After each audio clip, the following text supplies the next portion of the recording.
Kiekvienas žmogus turi atrasti savo kelią. Bet dažnai tik eidamas supranti, kuri kryptis yra tavo. Kviečiu susipažinti ir žygiuoti Bernardinų takais. Šios pranciškonų ordino šakos istorija Lietuvoje siekia 15 amžių, kuomet šalyje buvo pradėti statyti Bernardinų vienuolynai bei bažnyčios.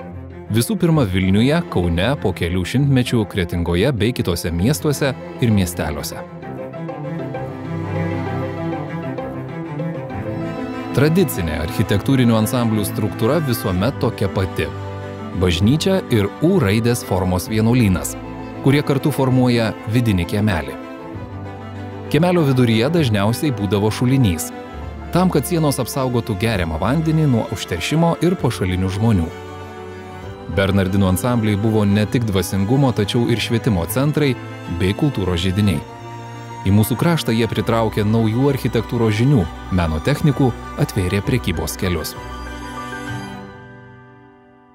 Bernardinams istorija buvo negailestinga.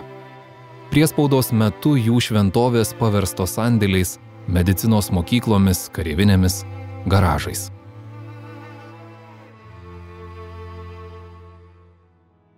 Tačiau, praėjus keletui metų po nepriklausomybės atgavimo, Bernardinų ansambliai buvo vėl grąžinti vienuoliams. Sluoksnis po sluoksnio nuo sienų nulupami priespaudos amžiai atskleidžia ne tik pačių dvasininkų, bet ir visos Lietuvos istoriją.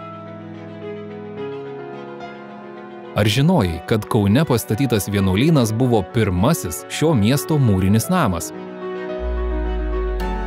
Savo vieningumu ir stiprumu garsėjanti bendruomenė nuolat plečiasi prasmingomis veiklomis. Chorai, amatų dirbtuvės, ansambliai, pokalbių grupės, dailės parodos, socialiniai centrai yra neatsiejama Bernardinų kasdienybės dalis. Aplankyk atsinaujinančius senuosius ansamblius, prisijunk prie augančios bendruomenės, palik pėdsaką Bernardinų take.